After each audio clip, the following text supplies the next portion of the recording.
Good afternoon, everybody. How are you? My name is Dale Jablonsky, and I work for Performance Technology Partners.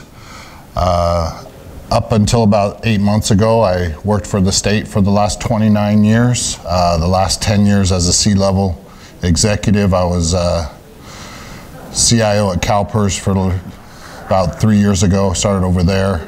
Prior to that, about 9 years ago, I was the CIO for EDD and the AIO for Labor Agency, and I was also, prior to that, for 2 years, the CTO at EDD.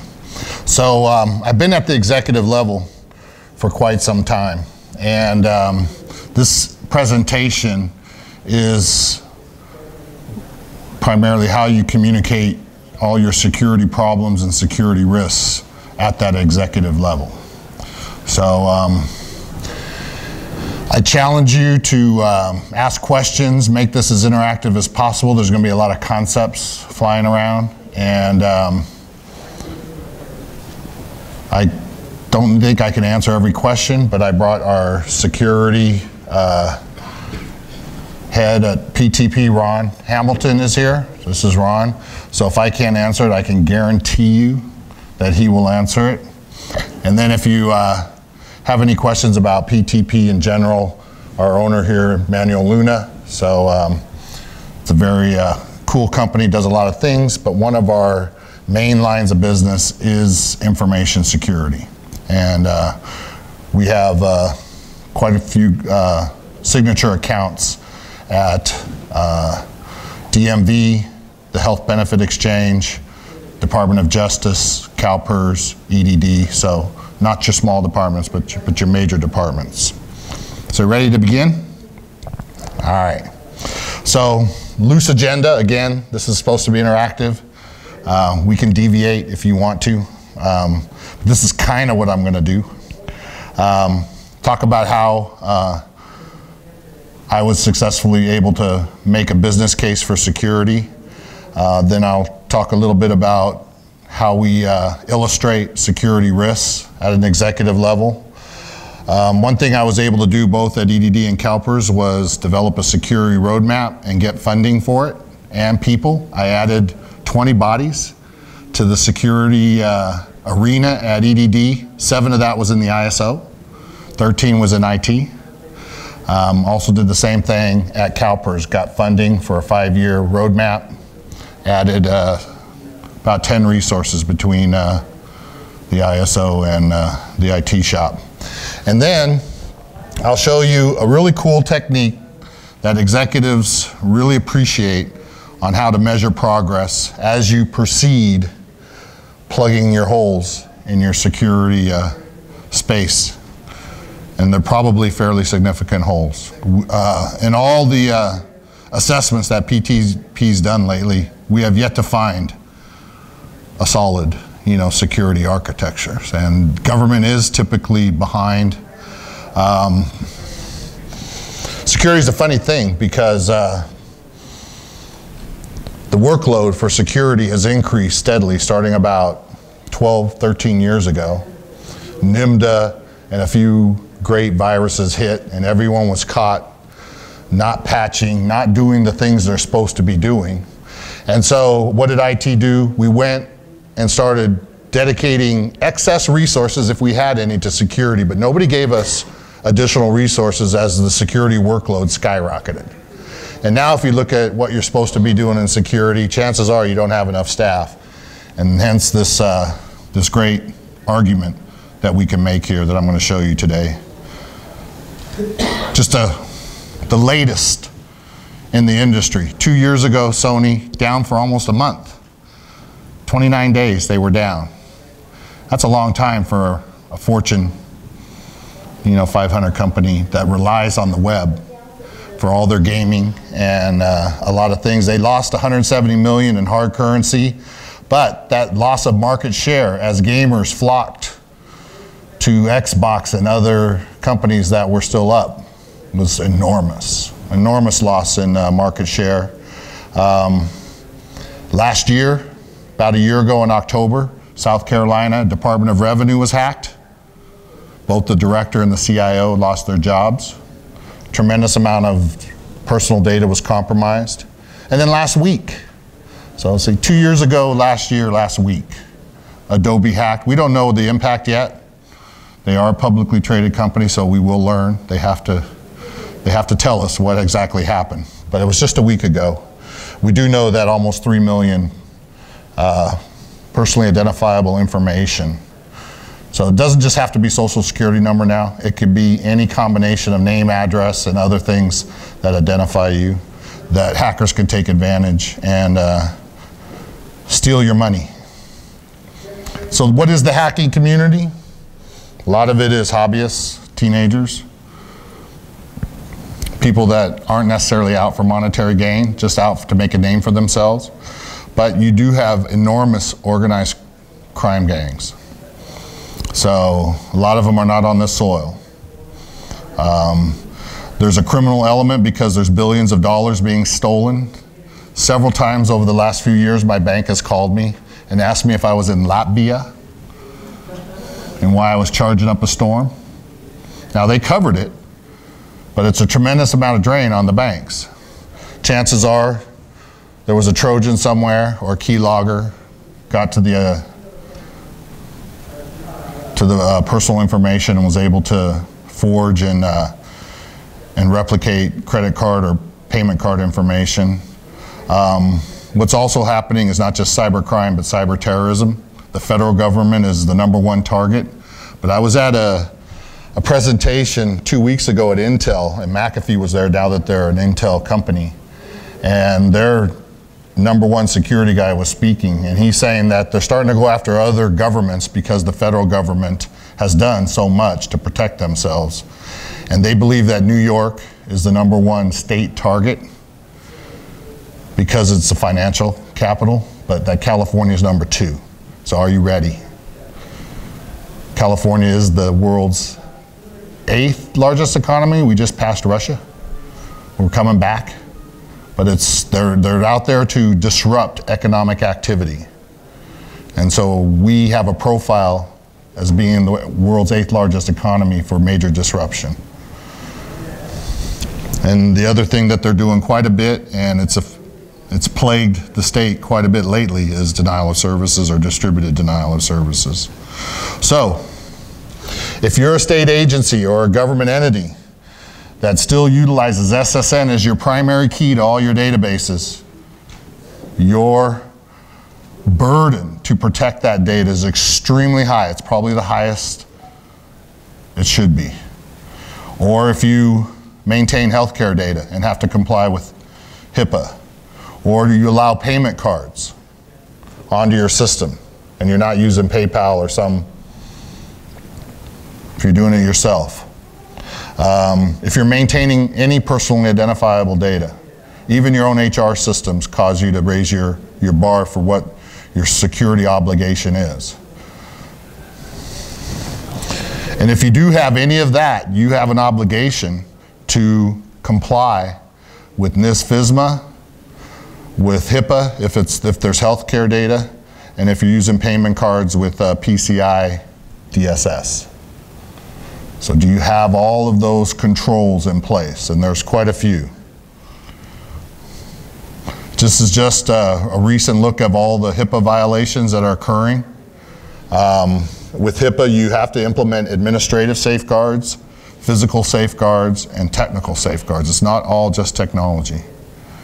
And you can see that, is that bottom vector, man? I'm blind today. Data physically stolen is the largest breach of private data. Then there's not just what are you doing today, but what are you planning to do?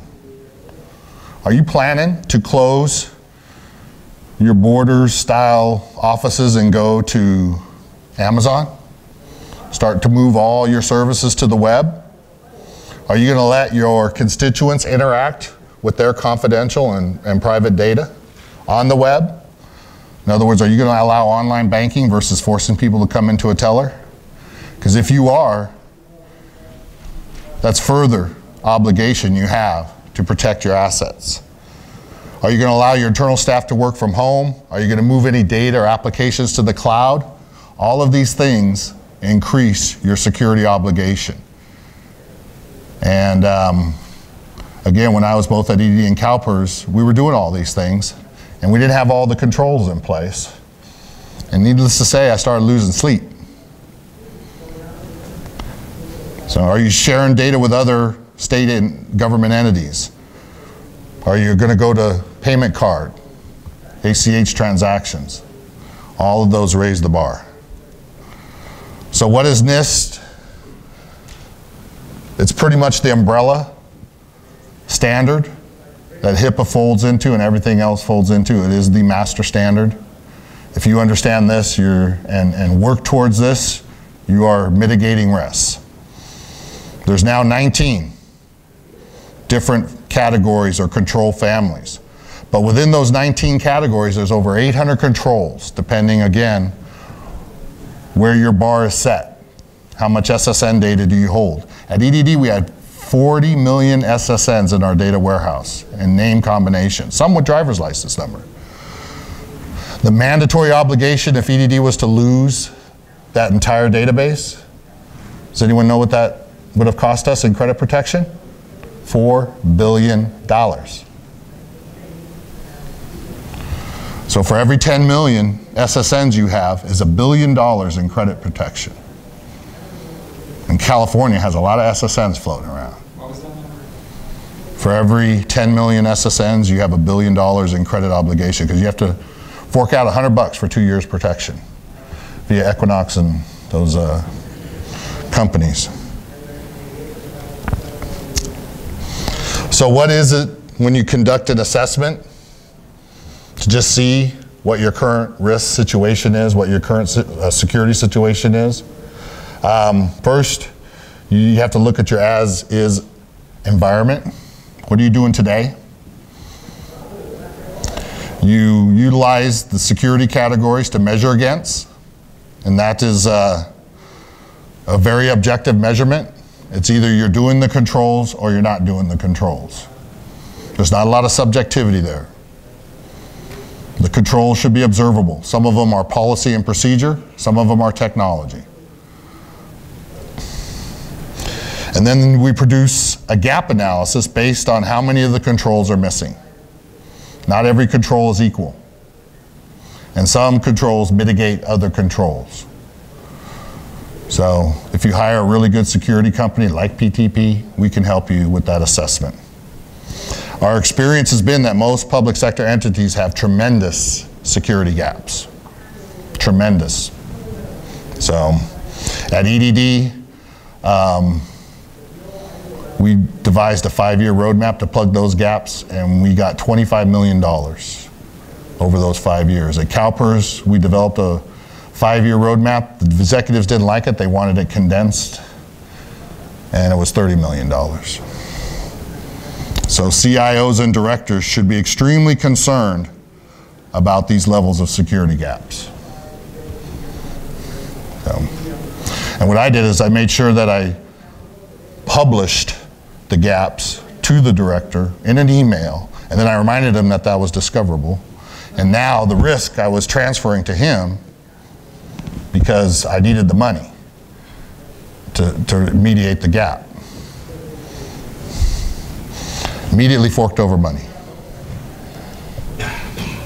So what do you do when you have a big gap? You start executing on security projects.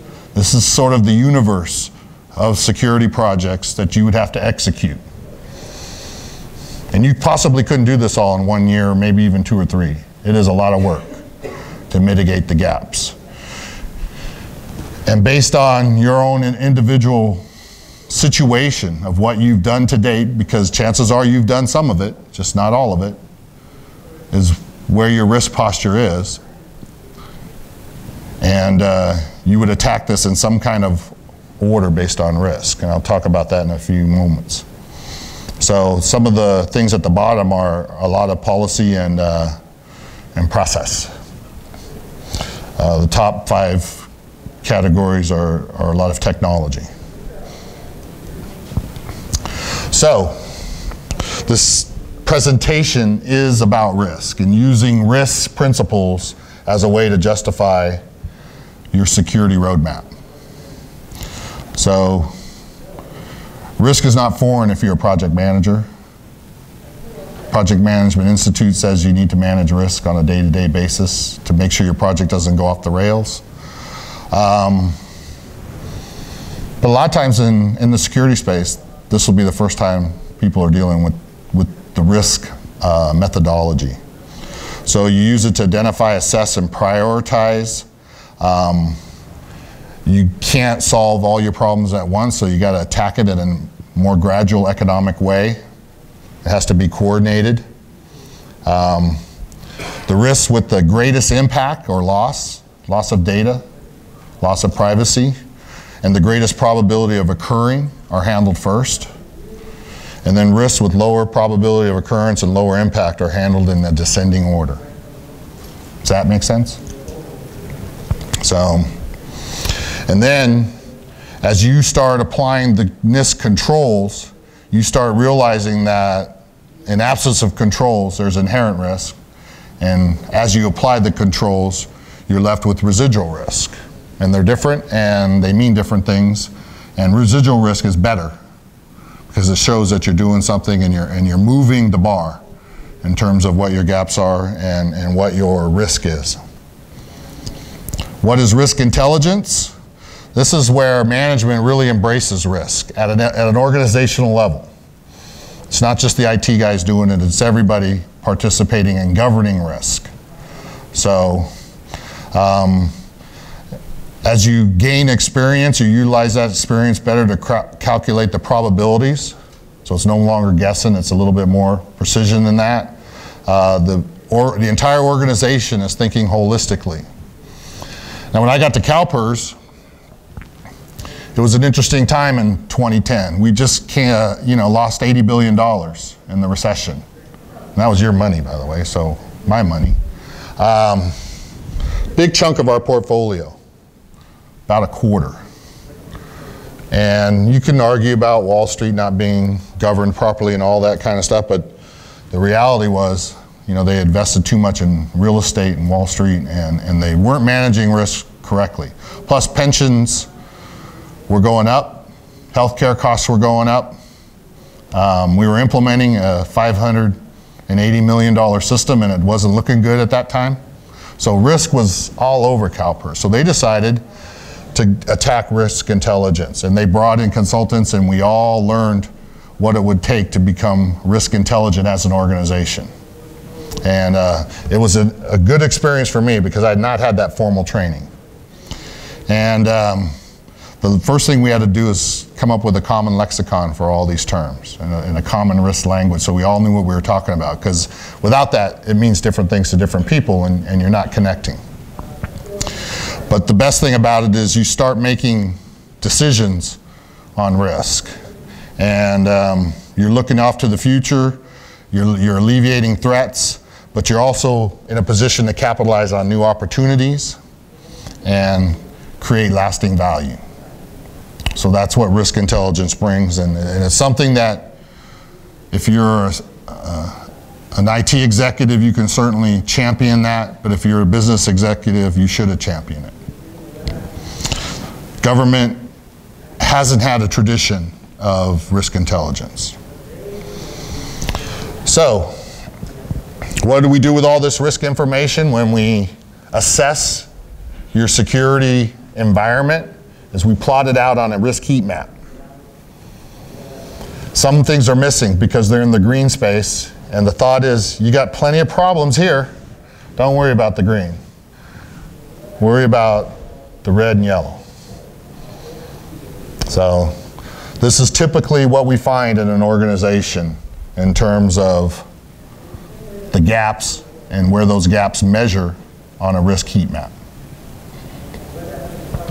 So I think this is only about 14 of the 19 controls.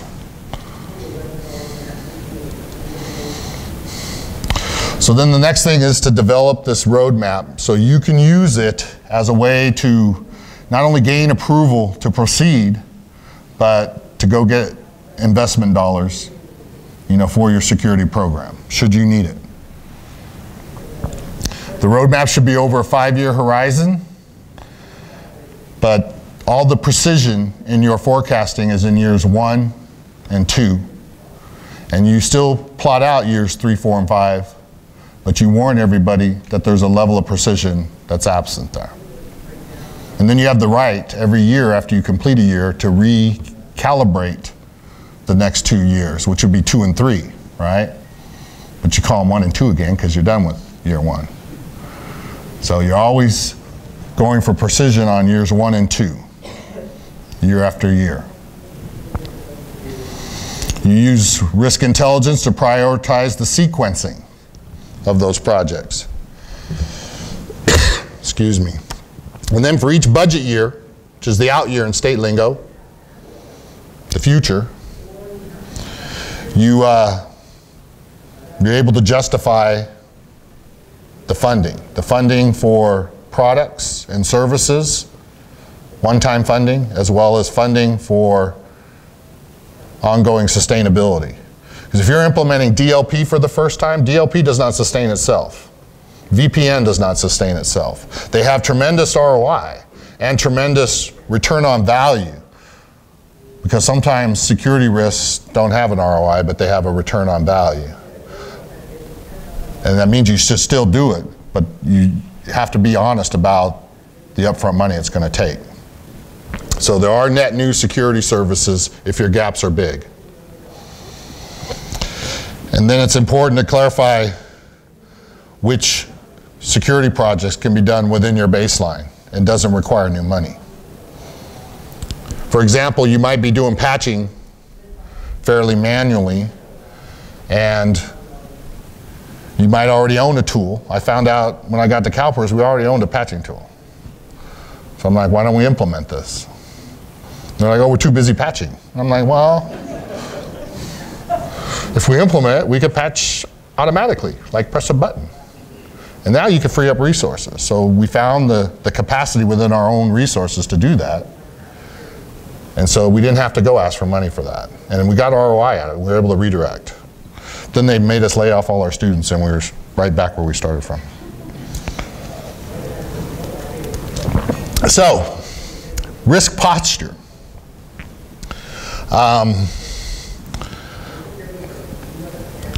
Across all the controls, across all the families, we calculate where you are not doing a control and you have nothing but inherent risk. So that's the IR. And where you are doing controls and you have residual risk. These numbers were so high I didn't have a chance to add it all up, but if you look at the bottom, from a total standpoint, the red was the dominating category of where all of our risk was. There virtually was nothing in like you're doing a good job category. It was all like, no wonder you're not sleeping at night, Dale. There's good reason here you're not sleeping at night. So this is before you do anything. And when I publish this on the web tonight, it'll have all the numbers in there for you. It wasn't adding up, and I couldn't fix it in time, so I just deleted it all. Because the last thing I want you to do is to find an error in my calculations. So then, you see my first year of what I can accomplish. Some of that is within baseline, some of that is above base. You get money for it. Again, if you don't get the money, you just write an email and you can sleep. But somebody else should be awake. And this doesn't reflect any organization, but it kind of reflects a blend of what we typically find and what goes in a year one of a security roadmap. But DLP tends to rise to the top. You'd be surprised how many of your state staff are stealing SSNs and personally identifiable data. At one state agency, a police department from down the freeway came and picked up one of our employees because that's what they were doing. I didn't find out about it because we hadn't implemented DLP yet. So identity and access management is always big, especially if you're moving your confidential services to the web in an e-government format, and we should all be doing that. We should be going in that way because we don't have enough money to keep doing all that in-person stuff. You still do in-persons for the exceptions, but the majority of the digital age crowd, because I'm still a baby boomer, so I'm a immigrant, digital immigrant, but everyone else is a native. And analog people aren't even here no more. So don't worry about them. Some of these aren't necessarily the highest on the list, but they involve resources like the help desk. And those resources aren't as tapped as maybe your security engineers, your data center, and other places where you slide in some work because you have the capacity to do it. And each one of these, you kind of address the control family. You got to have an owner. If there are some dependencies, you got to list them so that people know that they're on the hook to do some of this work. So the list of security roadmap projects that we just used, CalPERS or DMV as an example, essentially what we did is we took all the NIST controls and we measured the agency against them to see if they're in compliance or out of compliance. And then we took each one of those individual controls that were out of compliance and rolled them up into these larger projects that would address every control that was out of compliance. And as Dale mentioned with DLP, one of the reasons it rose to the top is there are literally over 100 controls that DLP will address and move into compliance with. And the rankings that we gave our clients were based on cost, level of effort, the risk rating, the number of controls that it addresses, and the readiness of that particular agency to take that project in terms of skill sets and talent and budget and that sort of thing. And all of these factored into a weighted scale to assign priority to every project that we came up with to address every gap in the gap analysis. Just sort of the background and how we came up with the list of projects. There's a lot of science involved. So then you finish year one and you show your executives what has happened. Some of the red is gone. More yellow starts appearing. And oops.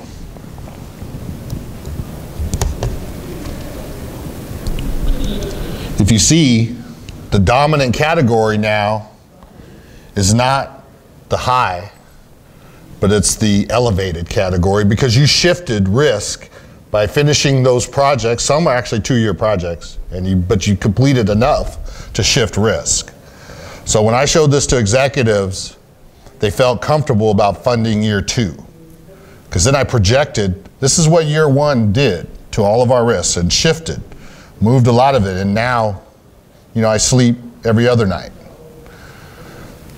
But if you fund year 2, we even project what the next shift will be. And then we measure it in actuality to see if we were good at projecting. Now, like project management, you're not always good until you get a few iterations under your belt. So year 2 looks something like this, as an example. In some cases, you're still doing work you started in year 1, like SIEM. It's such a big beast. You know, that's where you centralize all your logging for the purposes of looking for internal fraud or abuse. And if you have a lot of systems that you should be logging and managing all those logs and proactively looking for patterns of abuse, that's not usually accomplishable in 1 year. Same thing with identity and access management. But then as you do finish some of those other projects, you have room for other projects. And again, we were able to specify what we could do within base and then what we needed above base. And we were able to get the money at both EDD and CalPERS. But you got to have this data, and it has to be at a management level because they're the ones that are going to unleash the money. Techies don't have any money. It's the executives. So we took on two-factor authentication, mobile malicious code, auditing of critical systems, NAC. So, and then we do another risk profile. Where's your posture now? And as you can see, another shift has occurred. You haven't eliminated all the highs and all the elevateds, but guess what? A lot of your risk is shifting down. You're eliminating risk and you're moving risk to the left, which is the good direction you want to move it to, right? In this model. And now you're sleeping every 4 nights and only staying up on the 5th. So, again, what year 3 might look like, you take on more and more things. These things are still important, but they're slightly down the scale as in importance.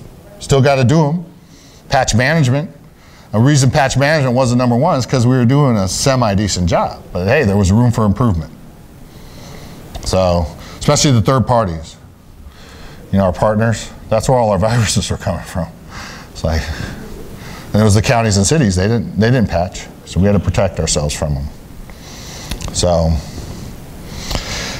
what you end up with is if you keep funding us in the future, we will look something like this. And as you can see, almost no more highs. Very few elevated, and everything's in caution and guarded. Now you never get rid of this, it's an ongoing program. The hackers are always thinking of new ways to break in, but at least you have a program now. And I have another slide here that kind of shows you how this all plays out. So you're mitigating your highest risk always. The landscape continues to change and evolve, but you're improving your posture. And as you get through the first 5 years, you're into a proactive and optimized mode. Some of your funding can probably go down, unless the hacker community is extra active or you keep changing your risk profile. You know, all of a sudden you let the public roam through your building with their own wireless devices. You know, and then all of a sudden you're something changes as you do different things with your business model. So it doesn't end. But executives like to see that there might be some drop in funding at some point. They appreciate that. So we believe a safe target to get you through the majority of this, because this is a forklift kind of operation to establish all this stuff. If you have something, chances are there's a better product to improve it. If you don't have it, you're installing something for the first time. That's a lot of one-time work. So, but you still have to sustain it. So in some cases, we adopted a suite of products rather than a bunch of point products because the sustainability model was so much better. Did it do everything the point products did? I did 80%. But if you can't upgrade a point product, guess what? You're not at 80% anyway. As you let that stuff age, and you know, integrating and reintegrating a bunch of point products is a lot of work. The suite, you get some of that integration out of the box. So, in conclusion, how am I doing on time? Oh. So you need to fully assess your information security environment using NIST FISMA as your benchmark. You need to understand then, based on that assessment, where all your gaps are. Then you need to start closing those gaps. And you base that sequencing on risk intelligence, because you can't do it all at once. And then you produce a multi-year security roadmap that'll help you close the gaps in the most efficient and effective way. And you can demonstrate to your executives progress, measurable progress. It's very objective. And make everybody feel better. So, does this make sense? I have a question. I read the first bullet in the previous slide. Are there any tools out there? What if where to start? Is there information out there that you can For leverage? assessing yourself against NIST? Yes. Yes, NIST themselves published a methodology. Unfortunately, it's down right now. You can't.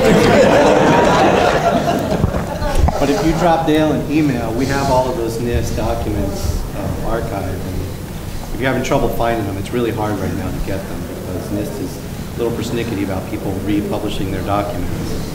But we do have most of them archived. If you're having trouble getting it, who knows when they'll open back up. But 853 is the criteria that we recommend you measure yourself against. And the methodology for measuring yourself is 800.26.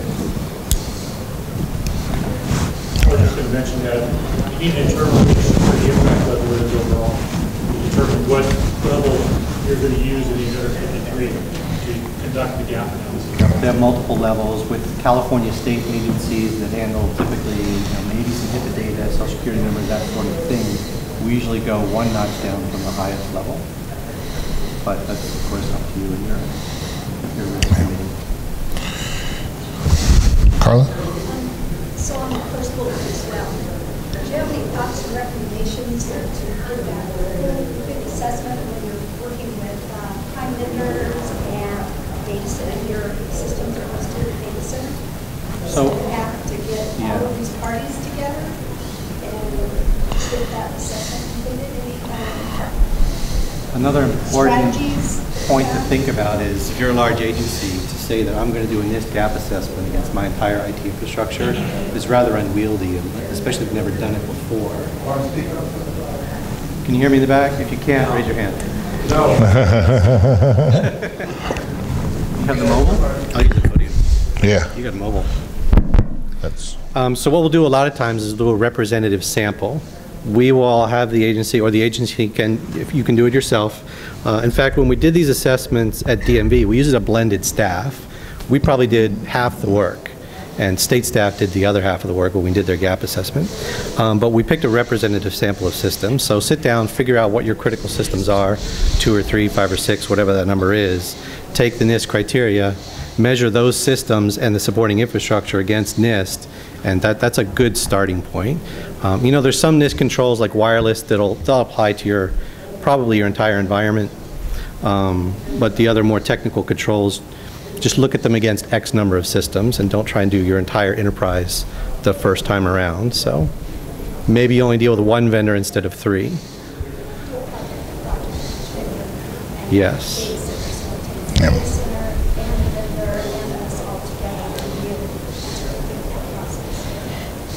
Yes, they can take up to a year. Yeah, our DMV gap assessment was, I think it was pretty close to a year. I think we squeaked in at about 10 or 11 months on our 1-year contract. I mean, your alternative is to, you know, not do it. That's certainly what South Carolina DOR chose to do. Yeah. So I recommend you do it because at least you can transfer risk to your executives at that point. CalPERS still talks about that to this thing. We're doing the refresh right now at CalPERS. We're reprioritizing all the roadmap projects at CalPERS. The board still talks about the fact that they're very conscious that they now own the risk because we told them what it is. That carried a lot of weight with them. Yes. I just want to mention that the California National Guard has offered to do risk assessments. If anyone doesn't know about that, you can check with the state ISO office and you can get in line with them 10 to 12 agencies that they're doing it. And they'll do it for free. That's. Well, essentially, yeah, if they're expensive, like you have to help them traveling, you know, and someone for a couple weeks, and then try to be reimbursed. We're still working through the agreement phase. And the military has had to do this a long time. If you look at the benchmark, DOD and anyone associated with DOD is out there. That's where Ron came from. It's required, 853 is mandatory for federal. So. Agencies who get federal data are held. Exactly. I'm at your old haunting place at EDD. I've had to do a couple of these assessments on large projects, and we just found that it just got to be too cumbersome. It's now incorporated as part of our new projects, but it's still too cumbersome. So I'm working on an enterprise level one to hopefully whack out most of the recurring things that the projects are not really intimately tied to, but they're effective throughout the enterprises. So we're starting to map out a subset of those that are just for those projects, and it lowers the burden for those projects as well. But I think it's a level of maturity that we haven't had for a couple of years. So. EDD has implemented a tremendous amount of e-government. And so their risk postures, or their risk burden is changing constantly, because what used to be done in person in an office or over the phone talking to a human has now been transferred to the web. So. Yeah, after seeing your presentation, and I think we need to give the gentleman from the military department a chance to present what he does compared to what you do, because I didn't see any scanning going on and stuff with your gap analysis. You were strictly comparing what should be there from 853 and what is there. When we do the gaps. But I think this gentleman does something a little bit differently. That's a bad assumption. What he's referring to is vulnerability assessments, where we'll scan systems and generate reports of what's there. Yes, I am from the California National Guard, and we are a mix of federal and state. So we are assisting state agencies. We are not certification and accreditation, but we will look at the systems that you want us to look at, and we will compare them against the 853. As the gentleman at the front said, that is a significant undertaking. And it can take a long, long time to get all the way through one of those assessments. If you like tough campers, I don't want to steal that presentation. I'd be happy to talk to you. I think you got a question right here. You mentioned DLP and suites to provide some of the solutions. What else do you see providing that much of compliance in terms of, like DLP mentioned, it allowed to tackle items? Can you repeat the question? You can come up here and answer it. Ron heard it, so he'll repeat it. So the question is, we mentioned that DLP addresses many of the NIST controls, and the question is, are there other projects that, what would be the second and third behind DLP? And the answer is SIEM, Security Information Event Management, addresses many of the controls. And not only does it address them directly, but if you have a robust logging solution, it can oftentimes be used as a mitigating factor to some other control that you can't meet traditionally. So maybe a control says I have to do X for technical or budgetary reasons, you can't do it. Maybe you put some logging on there to reduce that risk, and you indirectly mitigated and addressed that control. So SIEM would definitely be second. I don't know if there is a third. Those are the two biggest. And they're going to be your biggest projects too. They're usually 2, 3, 4-year projects, both DLP and SIEM. Very expensive, very large projects. You have a question? So I was going to ask a question about, for those agencies who do receive and use federal data, what about the redundancy between doing a risk assessment yourself versus the review that the IRS is going to do, for example, when they come in? What about that? Well, I can answer that, because at EDD, our tax system uses IRS data, so we were subject to IRS audits. Problem was, I also had a disability insurance system, a unemployment insurance system that was not subject to the IRS audits. Now, every now and then DOL would come in and audit the UI system, but it wasn't holistic. And we've already kind of stated that risk intelligence is looking at things holistically, because if you do this in piecemeal and you miss an important piece,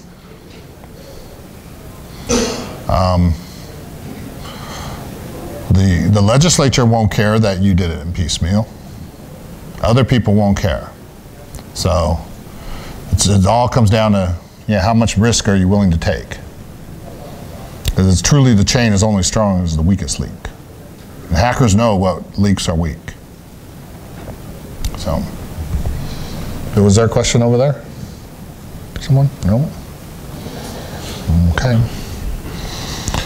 So yes, if you're interested in talking more, we'd be glad to talk to you. You have California National Guard here. Poke around and see what you're up against. So, and we could even put you in contact with our partners at DMV or CalPERS or EDD. So, thank you very much.